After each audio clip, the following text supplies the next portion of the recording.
person whom you're trying to reach is currently unavailable. Please leave a message after the beep.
All right, folks, Roland Martin here, broadcasting live from Los Angeles. Today is Friday, October 19th, 2018. We've got a packed show for you, including early voting surges, but voter purges could steal the election from Stacey Abrams in Georgia.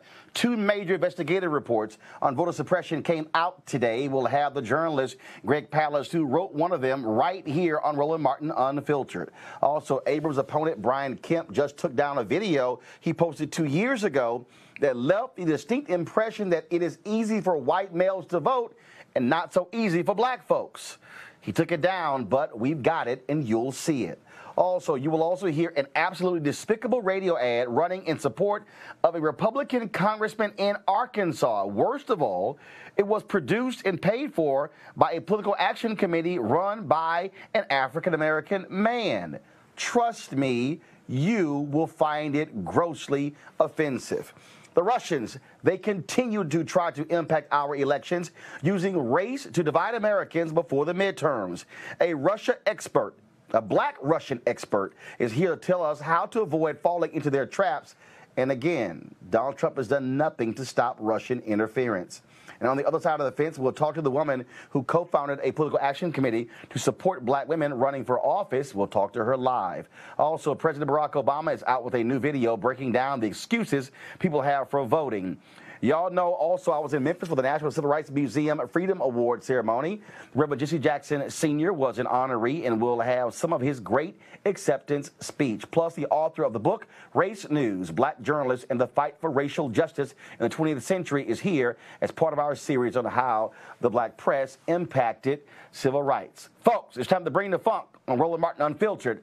Live from L.A., let's go. He's got it. Whatever the miss, he's on it. Whatever it is, he's got the scoop, the fact, the find. And when it breaks, he's right on time and it's rolling. Best believe he's knowing. Putting it down from sports to news to politics. With entertainment just for kicks, he's rolling. It's on go, roll, y'all. It's Roland Martin, yeah. Rolling with Roland now. He's funk, he's fresh, he's real, the best, you know he's Roland Martin now.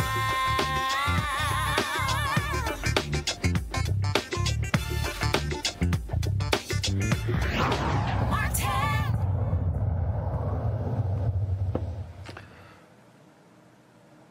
Folks, Election Day, 17 days away, but early voting and mail-in voting are already breaking records around the nation. There is a ton of enthusiasm, but we don't really know whether those voters are more Democrats or more Republicans. The New York Times reports that Democrats have eliminated the turnout deficit that hobbled them during the Obama era, but the surge is centered in white suburban districts. Now, let's keep in mind, 53% of white women voted for Donald Trump in 2016. White college-educated voters also voted for Donald Trump, but polling data shows he has been losing white college-educated voters and white women anywhere from 18 to 30%. Keep in mind, people of color and young people also are not enthusiastic as educated white folks as well. Now, in Georgia, we've seen significant issues there as well. Major voter enthusiasm, and Republicans are doing their best to try to stop that. Folks, the voter suppression they have enacted is deep and wide. 53,000 overwhelmingly majority black voter registrations in Georgia are on hold right now, and they're the subject of a lawsuit. But an investigation by American Public Media, APM, found that Georgia and some other states are purging voters from the rolls for not voting. In Georgia, the number is about 107,000. Here's what the report said, quote, "There's indication that purges have disproportionately affected minority voters in some places. Analyzing all the Georgians purged in 2017, APM reports found that in 6 of every 10 counties across Georgia, black voters were canceled at a higher rate than their white peers for inactivity. And in more than a quarter of those counties, black voters were removed at a rate 1.25 times higher than their white peers." Now remember, in Georgia, Stacey Abrams' opponent is the Secretary of State, Brian Kemp, the man that controls the voting rolls. He also, of course, did not recuse himself or resign. Now, previous folks who ran for governor, who was Secretary of State, they did so, but he chose not to do so. Now remember, the U.S. Justice Department used to make sure stuff like this didn't happen, but when the Supreme Court voided Section 4 of the Voting Rights Act in Shelby v. Holder, that threw the door open for these southern states to do whatever they wanted without any DOJ intervention. Now, you have civil rights organizations who are filing lawsuits against these various states to stop them from doing so. But here's where the Supreme Court comes in as well. And this is where, by the Republicans preventing Merrick Garland from getting a hearing and a vote, helped them. In the Ohio case, a white man from Ohio sued the state because he was purged from the voting rolls. He was combating an Ohio law that allowed them to do so. What do you think happened? That case went to the Supreme Court, and a 5-4 ruling, the Supreme Court, the Republican conservative Supreme Court, allowed voting purging to take place.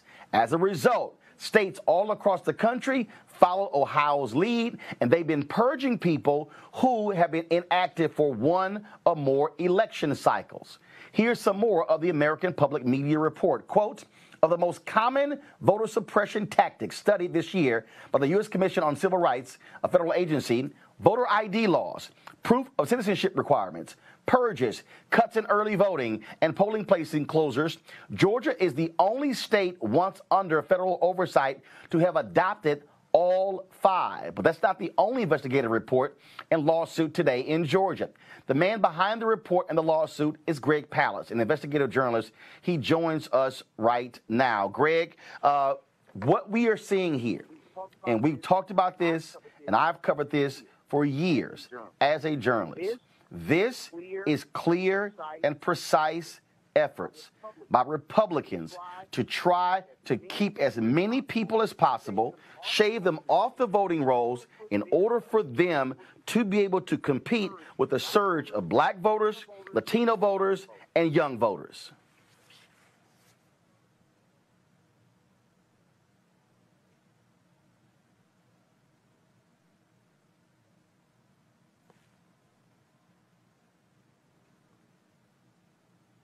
All right, can Greg hear me? Because I can't hear Greg. So folks, talk to me. Can Greg hear me?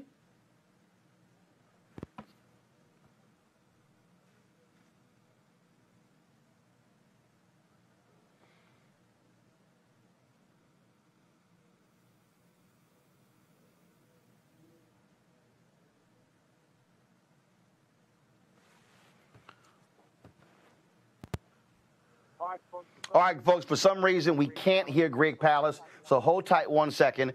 We're going to come back to Greg once we figure out Greg's audio issues. We can see Greg, but we cannot hear Greg. All right, folks, now, Brian Kemp, of course, who is the Secretary of State there in Georgia.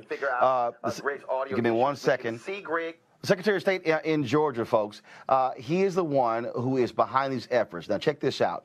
He released a PSA 2 years ago about voter ID. We want you to watch this video. I want you to see who can vote in his video and who cannot vote. Press play. At a designated advanced voting location, the process is exactly the same as voting in person on Election Day. You will complete and sign a voter certificate, provide an acceptable form of photo identification, and then vote on an electronic voting machine. If you don't have an acceptable form of photo identification when you're at the polling location, both on Election Day and during advanced voting, you can vote a provisional ballot. If you vote a provisional ballot, you have 3 days after Election Day to return to your county elections office to show your photo identification for your ballot to be accepted and counted. If you don't return, your ballot will be rejected and it will not count. Please note that all election-related forms and materials, including ballots, are available in English only. For more information, please visit our website at sos.ga.gov/elections or call us at 404-656-2871 if you have any questions. This is a public service of Georgia Secretary of State Brian P. Kemp. Now, again, you see that ad where the white voter, the white person in the ad could vote, but the African-American could not. Well, Brian Kemp got lots of criticism. That ad has been taken down off of social media. Now, also, folks, we're spending a lot of time on Georgia because, again, Stacey Abrams could become the first African-American female governor in American history. Also, the second African-American to be governor of a southern state. You also, of course, have Andrew Gillum, who's running in Florida, and Ben Jealous, who's running in Maryland. Now, Brian Kemp is one of the worst offenders when it comes to voter suppression, but of course, he did not wait until the election. He has been doing these things over and over and over again, and so we're going to stay on top of this constantly. And again, what is important for us is to understand that these are clear and direct attempts by Republicans to, frankly, steal elections. I think we have Greg Palast. Greg, can you now hear me? I can now hear you, Roland. Thank you. Okay, there we go. Like I said earlier, Greg, this is clear and decisive plans of action by the Republican Party to try to shave off as many voters as possible, hundreds of thousands of voters, to suppress the vote because they are afraid, since the election of President Barack Obama in 2008, to see African Americans, to see Latinos, and even young white voters who do not like their policies come out in droves to vote. That's correct. In fact, here's what we found. What I found is the ugliest Jim Crow that I can imagine since the 60s, since I was a kid. We have Brian Kemp has removed 500,000 voters from the voter rolls. He did so on the grounds that they've moved from the state, they've moved from their county. In fact, I had to threaten him with a federal lawsuit, me and the wonderful Helen Butler of the Georgia Coalition for People's Agenda. We got the list of every single person he's purged from the voter rolls.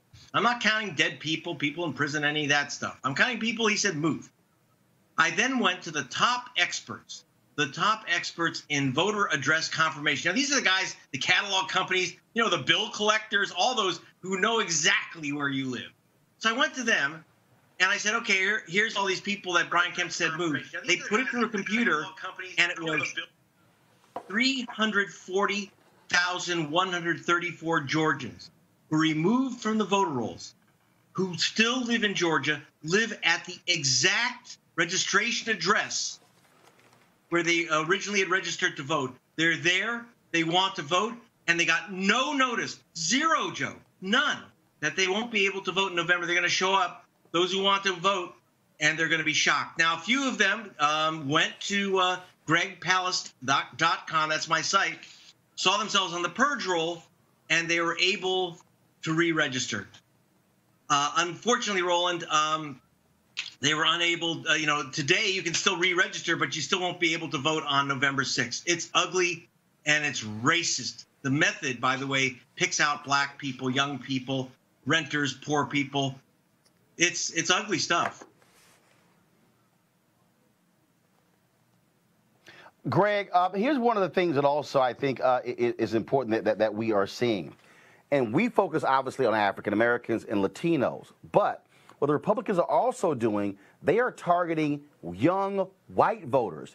They're targeting elderly white voters. And I'm just trying to understand why white folks are not as angry about voter suppression. And remember, I talked about the Ohio case, the voter purge case. That was a white man from Ohio.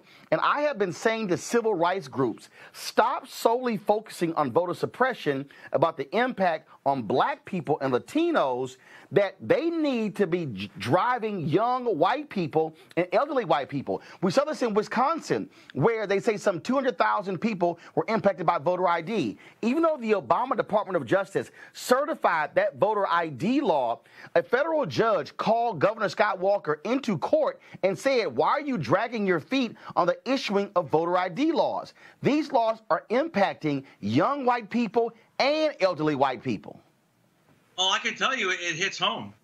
I know a young white woman who lives in Georgia. My daughter, she went through living hell to get to register as a Georgia voter, and because she's a student. And as far as I know, she told me there's 13,000 students in Savannah, and she told me that she's one of the only students who registered and was able to vote.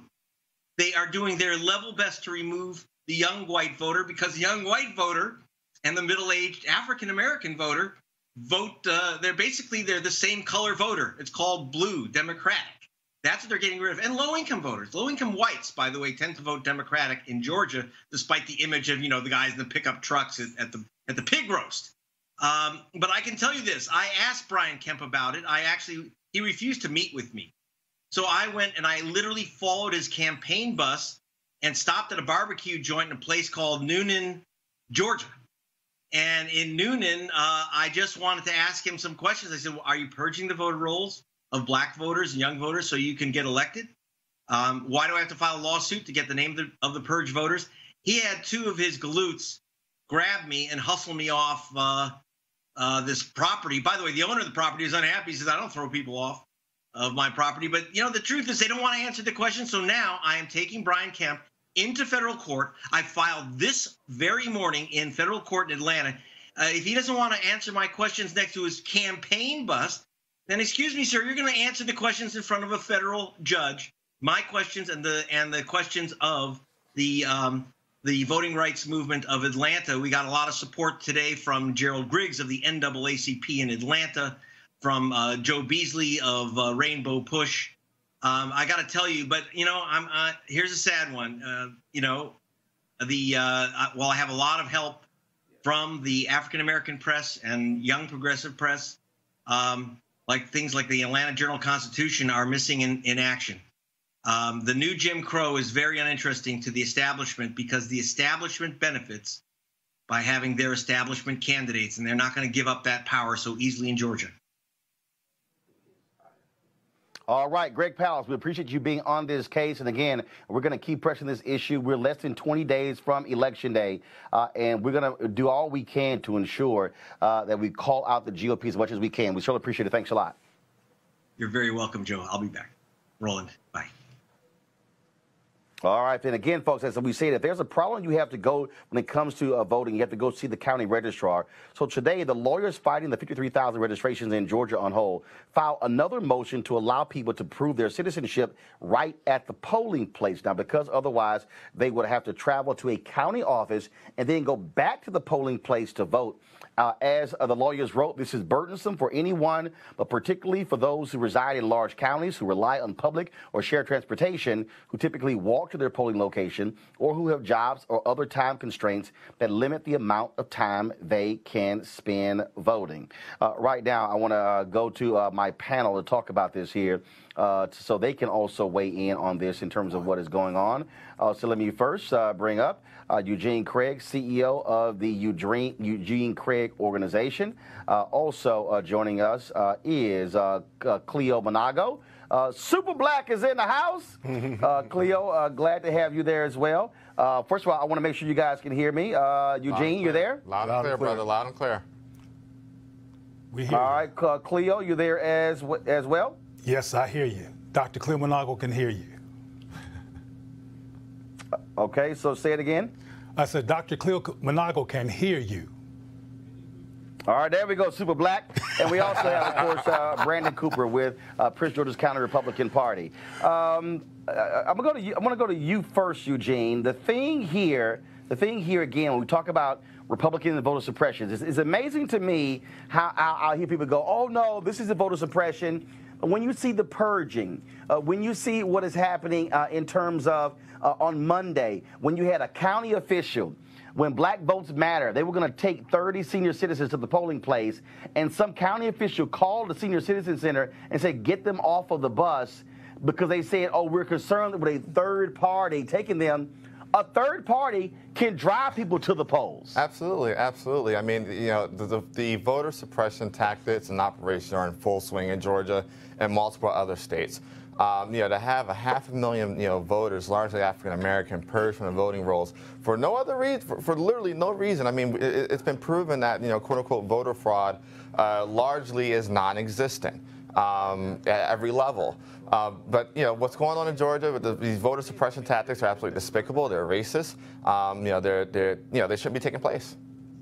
At every level. But they're also old. And what I mean by that is that, with the exception of you, Roland, I don't hear about voter repression throughout the year. And I hear about it more around voting time than I hear previously. And this is something that's been happening on record since before 1946. So my concern, as you've heard me say many times, and hopefully people in position to do something about this hear this, is that why do we wait till before an election to talk about a cliche that we can almost predict is going to occur, particularly in the age of Trump, but preceding the age of Trump? My concern is our lack of anticipation regarding these norms of racist barriers to democracy. It's not new. It's been around a while. We should be prepared and be deflecting it before we get right before the vote. Yeah, you know, me and you go back and forth, Roland, about certain tactics that we may disagree on, but I think clearly the purging of voters who are infrequently voting, to me, that's distasteful, and, you know, targeting, as you pointed out, not just minorities, but also white voters who tend not to vote for the party that's doing it. So I think this is definitely a broader issue, an issue that's been going on, as Cleo mentioned, for a long time, and it's something that is impacting all communities across this country. And so I hate the politicization of the issue, and that's where me and you sometimes disagree. As Cleo was pointing out, I hate the fact that sometimes we get lost in minutia because parties on both sides take it to the hyper-partisan level and make it a political issue. Voting rights should be apolitical, whether you're Republican or Democrat, black or white. The access to the vote is the foundation of our democracy. And so I definitely agree that we need to be fighting these barriers, no matter who is behind them, to make sure that the right to vote accessible to all Americans. But the issue is this. The issue is this. When it comes to voter suppression, it's largely one side taking part in it. I mean, you aren't hearing, Republicans in Philly or Houston or New York talking about they're being purged from the voting rolls. But what you do see is you see, black folk and young white folk and college kids and, older, white people that don't necessarily vote Democrat. They're seeing themselves systematically purged from the voting rolls. You're seeing national commissions set up to purge people from the voting rolls. I mean, I'm of the belief of that. Hey, even as a Republican, you fight for every vote. I don't need you to deny people their constitutionally protected right to vote in order to win an election. And that's what's happening. I mean, it's a partisan issue because one side is overwhelmingly involved in the impact of it. It is a partisan issue. And earlier, Roland, you mentioned that women who voted 53% for Trump and young whites were backing off from Trump based on a poll. I think we should be concerned about these polls because there were polls back before Trump became president that predicted that Hillary was going to win, and these polls can be very incorrect. I don't trust these polls, and I really don't trust in terms of what white people say in public and what they do in private. Sometimes they say one thing and do another to save faces so they won't look like they're racist. So I'm concerned about us taking these polls too seriously. And I agree, Eugene, that the voter suppression, I don't like that term in particular because it lumps everything together. You don't get into the minutia of each one. But the voter suppression tactics you talked about definitely are limited to one party.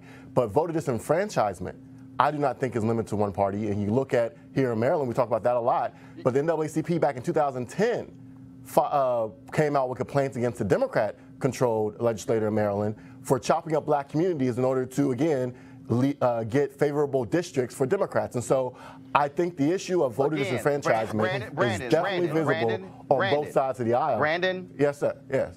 Brandon, there's a distinct difference. Brandon, there's a difference.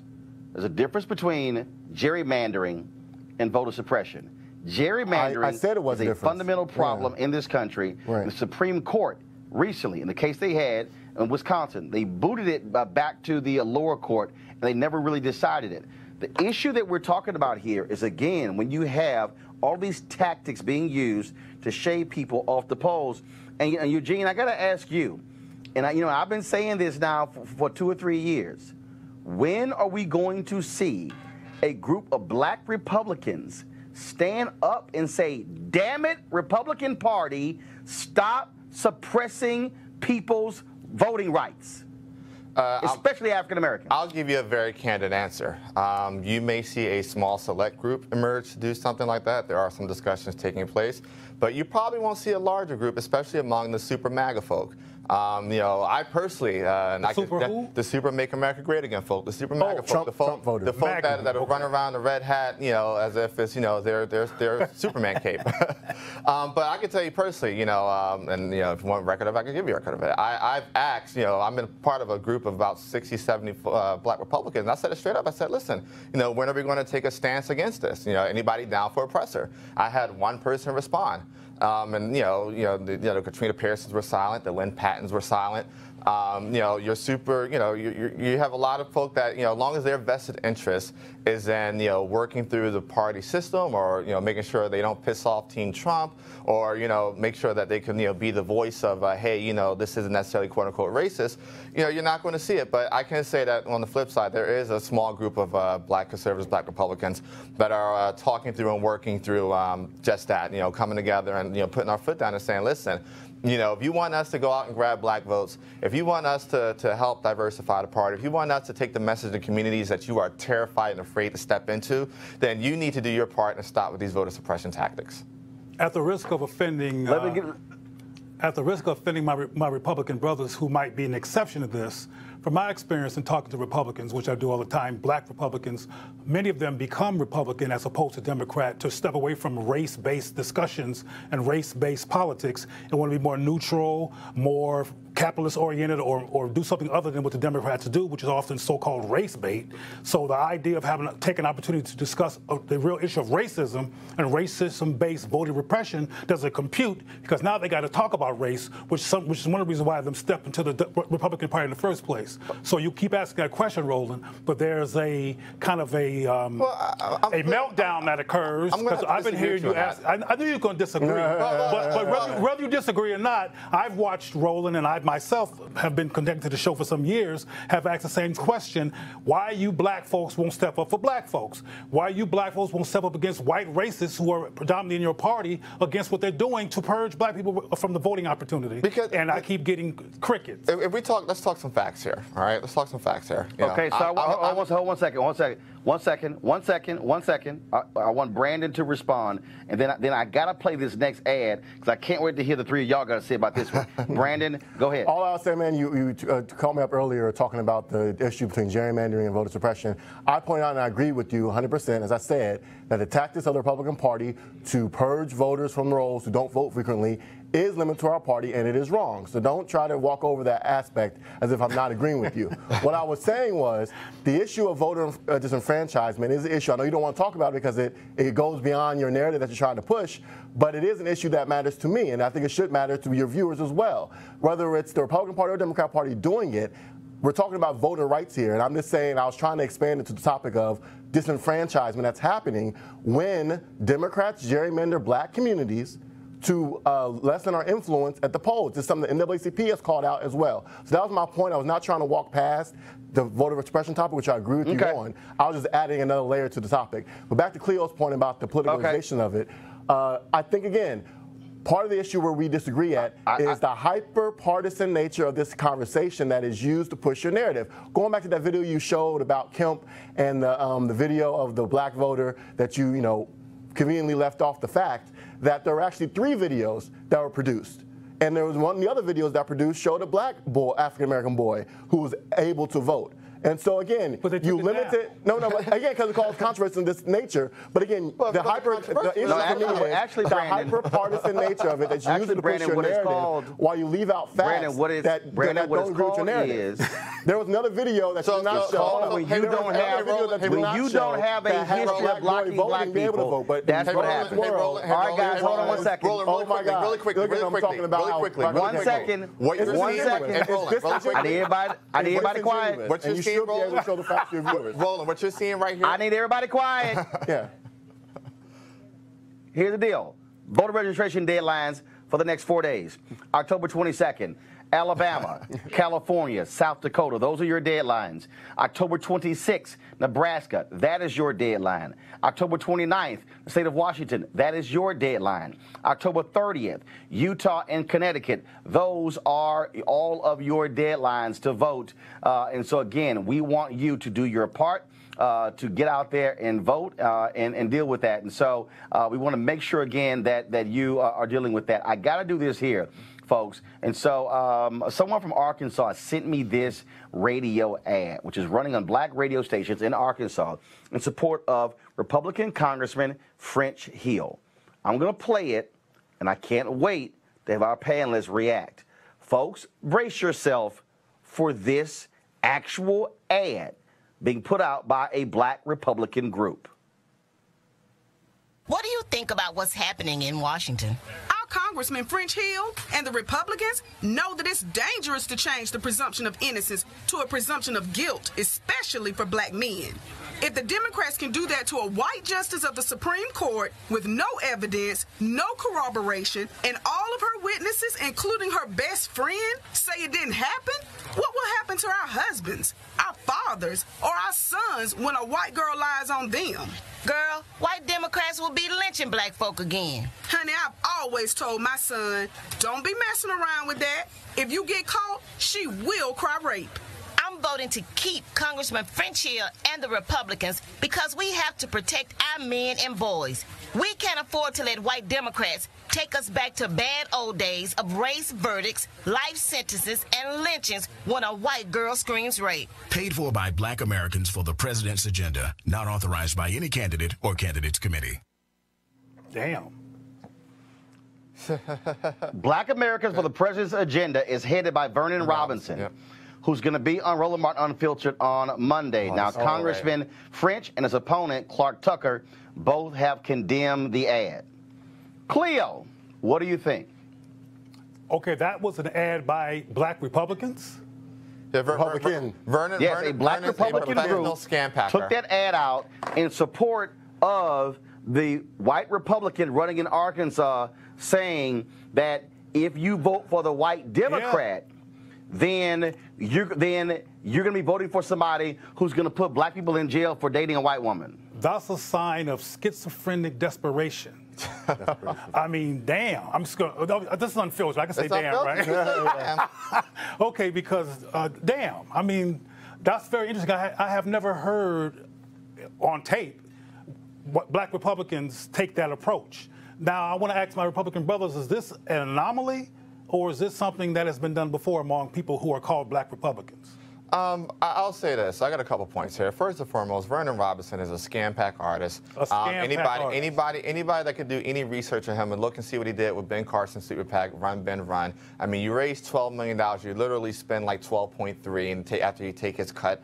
You know, what he's doing with this is absolutely despicable. I mean, just on the facts alone, I'm sorry, you know, show me where, you know, Republican congressmen that he support have, you know, taken up and backed, you know, bipartisan criminal justice legislation. Show me where Republicans have let their, you know, their name and their weight to, you know, situations involving Tamir Rice and Trayvon Martin. You know, and to answer your particular question, things may not necessarily play out in the way, you know, you may not necessarily see ads produced like this, but the sentiment of that, hey, you know, I'll use my blackness and tie it to being a Republican to cape for almost anything. Absolutely. Except for against voter repression. Except voter repression. Yeah, because I mean, where's the ad with the white woman being you know, the warning? Or where is he throwing, you know, putting cash or his weight behind, you know, hey, you know, I'm going to put my foot down and say I'm not producing or raising money for any Republicans that aren't taking a stance against this. That's why I call it. That's why I call it desperate schizophrenia. This is how you know, black Republicans, you know, maintain their edge, maintain their quote-unquote clout, for less of a better term, you know, by taking actions like this. I mean, this is absolutely, you know, despicable, deplorable. And I'll just final comment on this topic, Brandon. Yeah, just real quickly, two things. One, point out also that the Republican candidate, but also the state GOP party in Arkansas came out against this ad. But to Eugene's point, 100% right. I don't know Vernon Jordan, but there are a lot of black Republicans in the party. No. Vernon Robinson. No, not Vernon Jordan. Vernon Robinson. I don't know. I'm sorry. Okay. Vernon Robinson. But anyways, this speaks to the fact that there are a lot of white Republicans in the party who love getting their black friend out to trot out front. You said with this, you know, I don't know how many people are in this PAC. Usually these PACs are ran by one person. But it is a problem, and they love to get these black Republicans love to cater favor to the white Republicans and to do what they're bidding. I don't know how you raise $50,000 in order to run this. I love to see the donors. But yeah, there definitely is a problem. It's a horrible ad, and I'm glad that the state party in Arkansas and also his opponent has came out against the ad. I'll tell you, the same white folks who give Raynard Jackson money. It's a list of them. It's there. A big all right, today, the Department of Justice indicted a Russian woman with ties to Putin for using a misinformation campaign on social media to sow discord in the U.S. ahead of the midterm elections. Two of the issues she used to divide us were race relations and the kneeling of football players. One of the messages from Russian interference in 2018 elections pushed Judicial Watch's claim that voter fraud was rampant in, quote, blue states without voter ID. Joining us now is Terrell Starr, a senior reporter at The Root and an expert on Russia. Terrell, how you doing? Doing great. Thank you for having me. It is clear, anybody who understands Putin, he believes, frankly, in white supremacy. And he has got a partner in crime in Donald Trump. And it's clear that the Russians and Donald Trump has done nothing to stop them from meddling in American elections.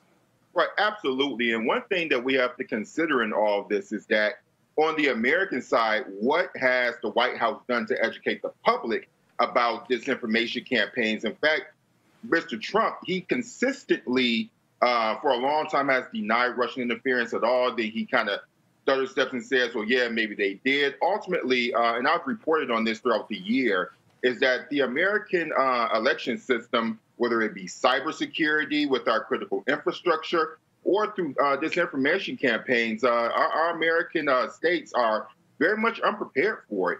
And particularly through media, if you noticed, if you read some of the reports on this recent indictment, on these recent charges, is that a lot of the American media have been using these Russian bots, Twitter accounts, and inserting them into stories. And so there is a media education that not only readers and viewers need to partake in, but also media producers like myself, like you and others, who need to look at what type of information an account is producing, whether or not that person is real or not. So this is pretty much a new stage in our, in our media era, where we have to be a lot more careful about what we're consuming. But unfortunately, the leadership from the White House seems not to take it seriously. And during these midterms, we very well could suffer for that.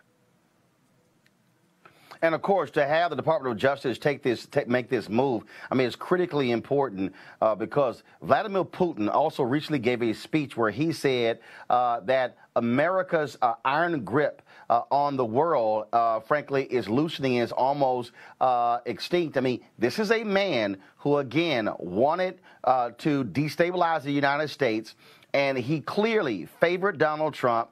And he's gotten somebody who's attacked NATO, who's attacked many of our other allies. And the fact that Donald Trump refused to even give states any level of direction when it came to trying to protect the voting system, it shows that he doesn't care. In fact, he still is insisting China and others have been involved in this when the intelligence agencies in America have said, no, it's the Russians.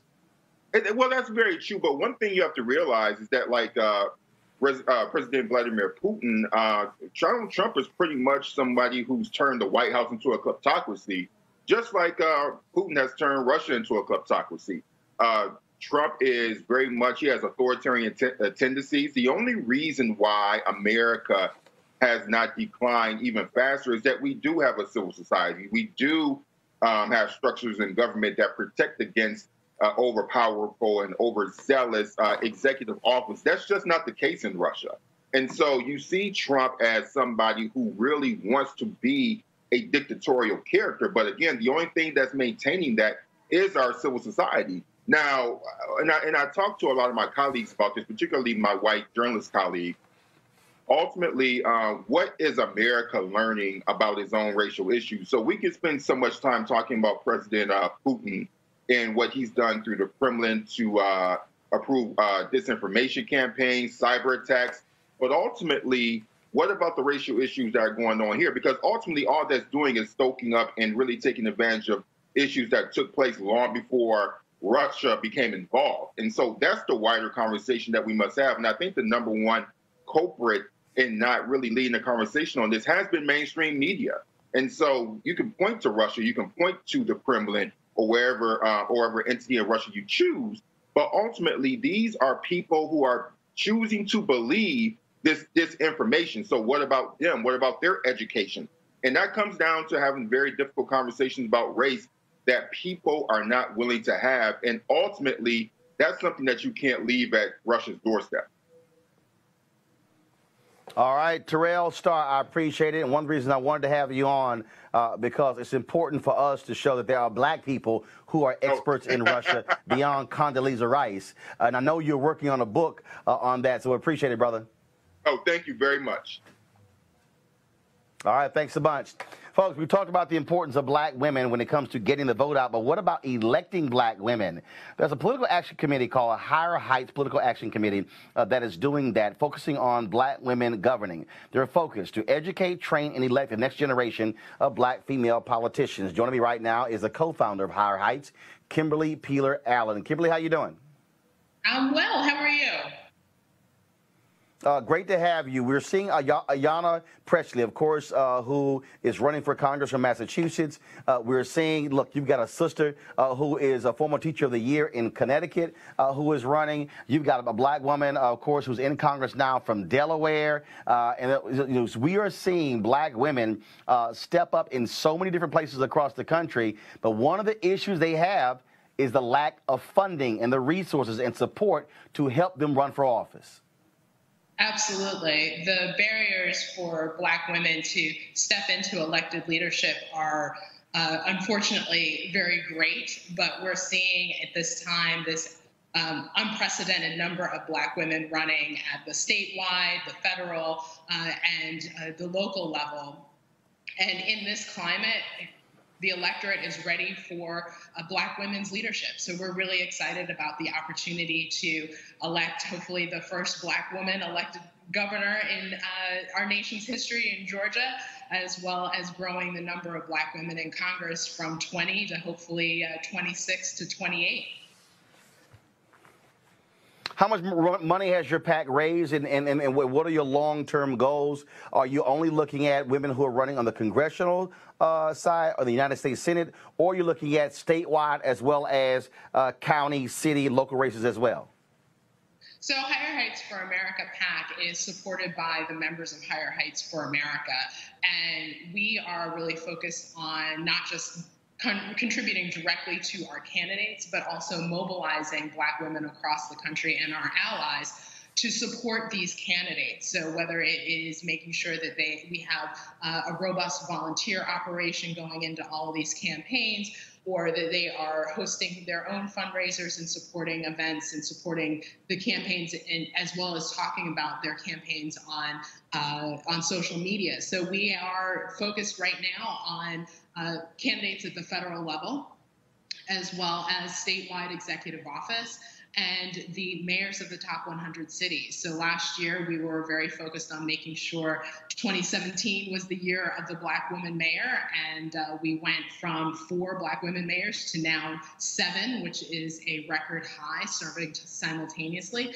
And we're just really excited about the opportunity to really mobilize Black women, not just to give the financial contributions, though that is critically important, but also spread the word and mobilize a network that will actually also do the work to make sure that these women have what they need, both in person power and finances, to effectively run, win, and lead.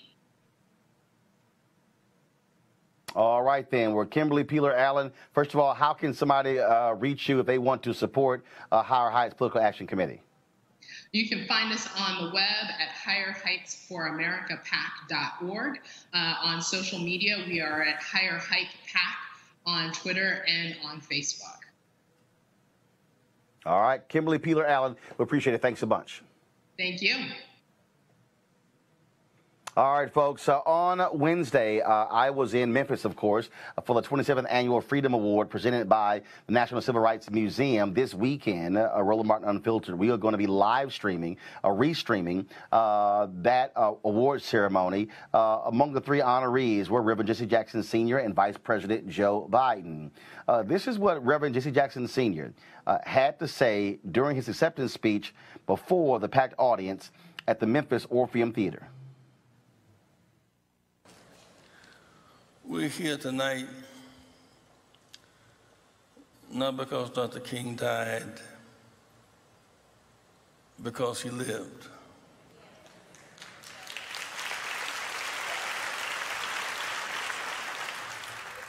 Tonight, the focus remains on poverty, racial polarization, and peace over unwinnable wars. You focus on early voting. What would he be doing tonight? What would he be doing tonight? He would be focused on early voting, which began in Tennessee today. He'd be celebrating the light that came to Shelby County in the last election. If in fact, if this room were pitch dark and there were no lights, one candle would challenge all the darkness. The power of light. A lot of darkness coming out of Washington these days, a lot of darkness. Attacking the women, then mimicking them, darkness. Attacking journalists, saying they're a threat to democracy. Sending them up to be hurt and killed, darkness. Babies locked up in cages on borders as a strategy to deter immigration, darkness.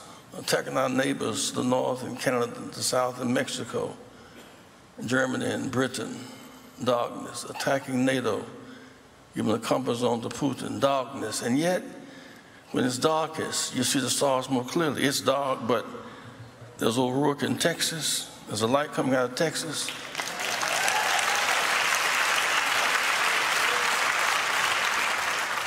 His dog, but where Emmett Till was killed, there's now Mike Esper running for senator in Mississippi. His dog, before that was Rosewood in Florida. The stolen election in 2000, there's now Gillum running for senator, for governor in Florida.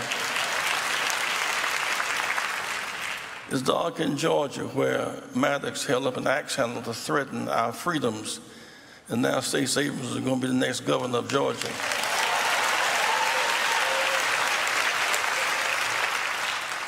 Dog in Maryland, where President delegates escaped to, but Ben Jealous is running for governor and leading the polls.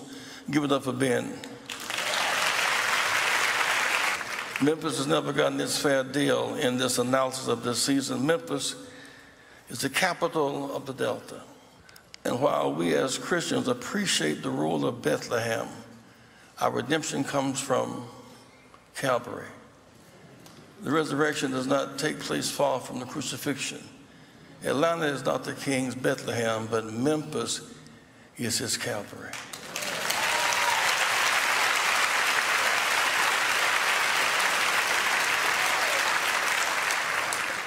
Bad news is the Calvary. The good news is the resurrection takes place not far from the crucifixion. I want to close on this note.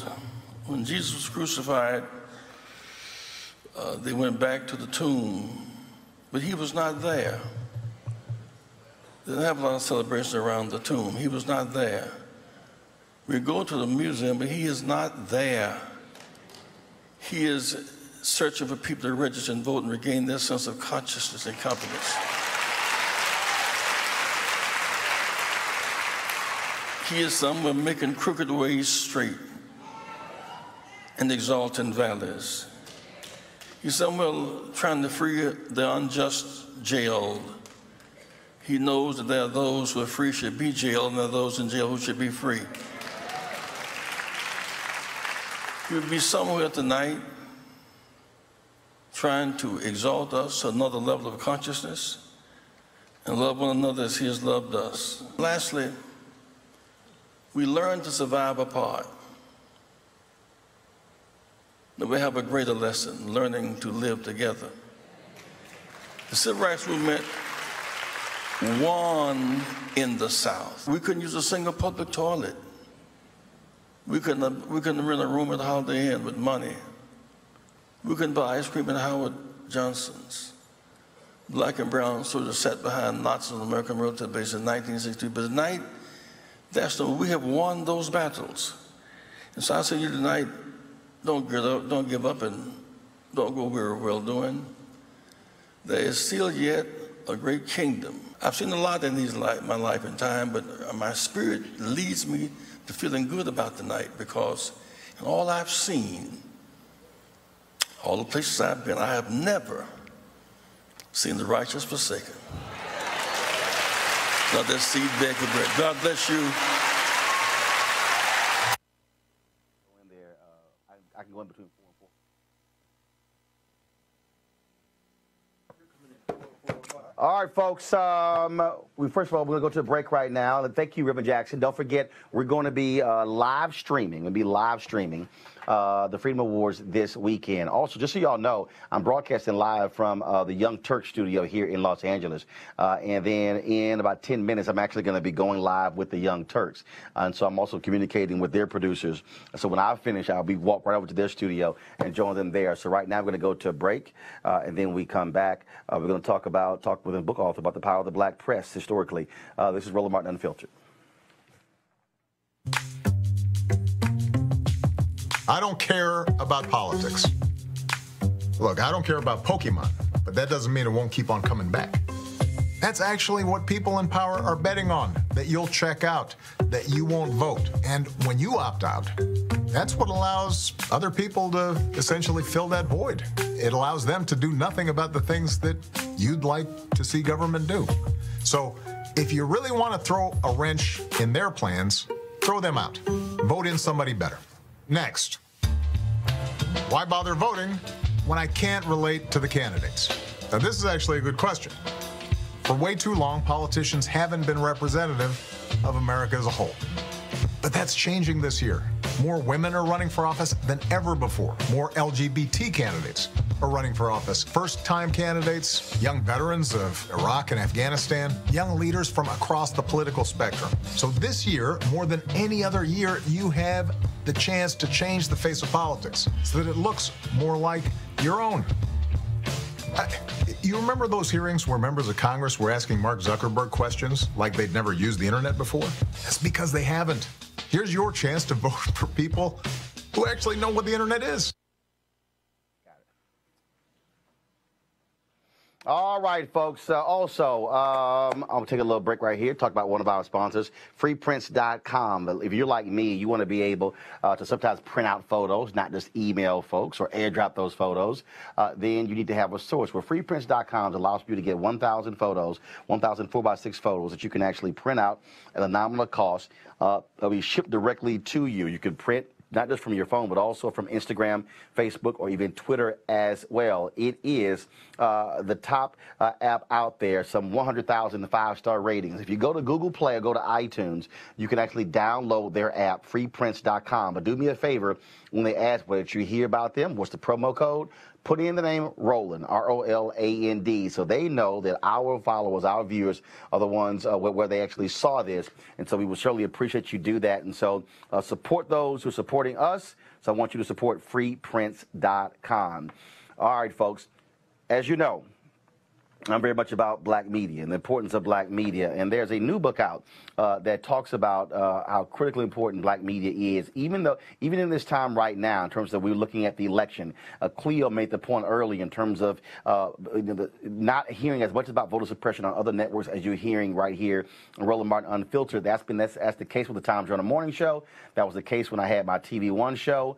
None of those things have changed because we understand how critically important these issues are compared to mainstream media. And so as a result, we want to talk about that. And so here's my next guest. I think, first of all, it's a great book.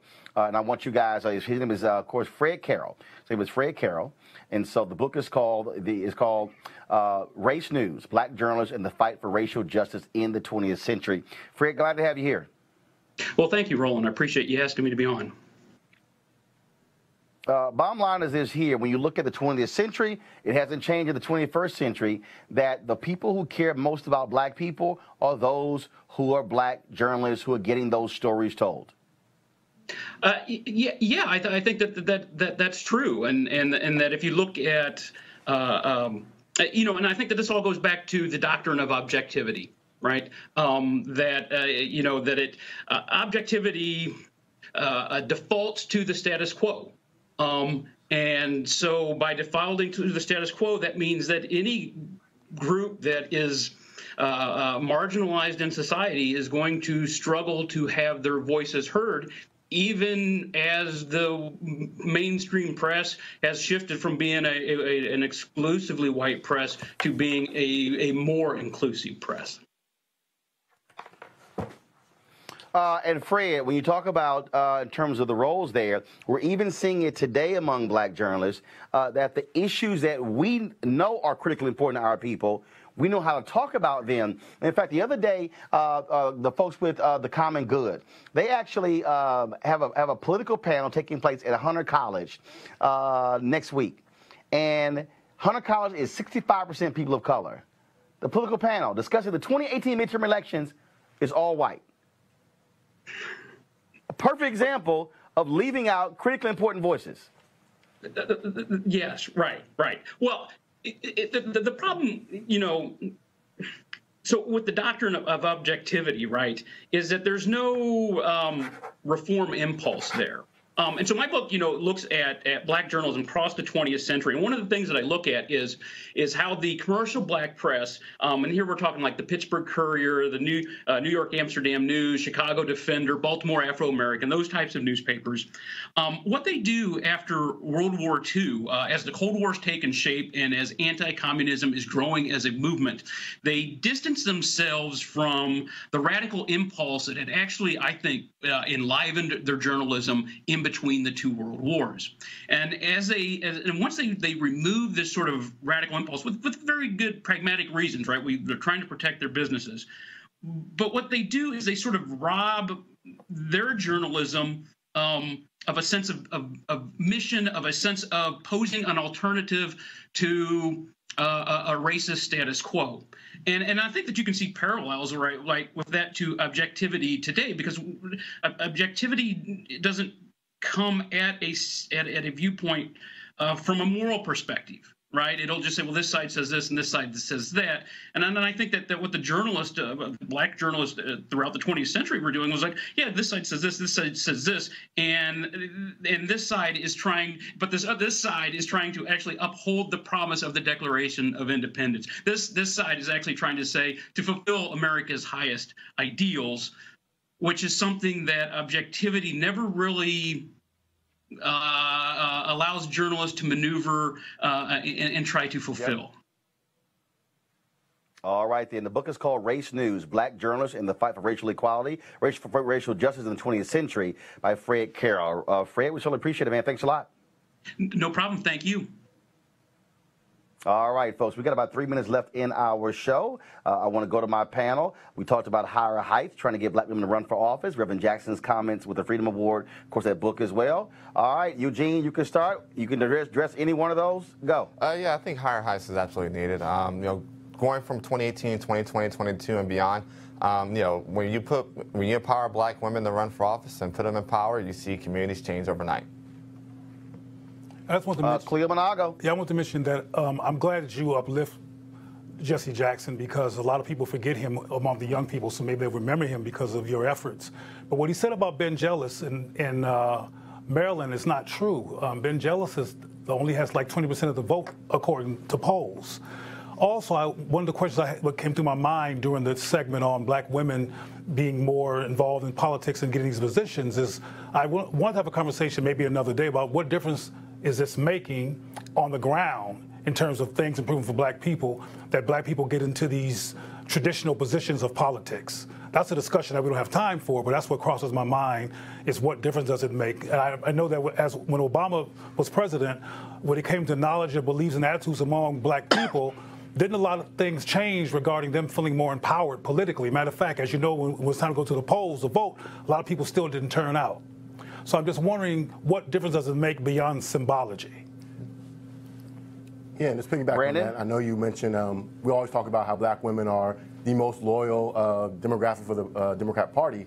And I know we used to have Dr. Avis Weaver on the panel with me sometimes talking about the issues she's having. But kind of to Cleo's point, it'd be interesting to find out, is that a record amount of mayors, a record amount of elected black women rising, particularly in the Democrat Party? How is that translating to influence in the party in that nature? And also back to Jesse Jackson, we may disagree on some political issues, but I have to agree that he's been a fighter for our community and putting what's right first. And I just want to echo his points that Ben Jealous is not up in Maryland as a member of the Maryland Republican Party. He's down by about 20 points and doesn't look good coming out of the election in about 3 weeks.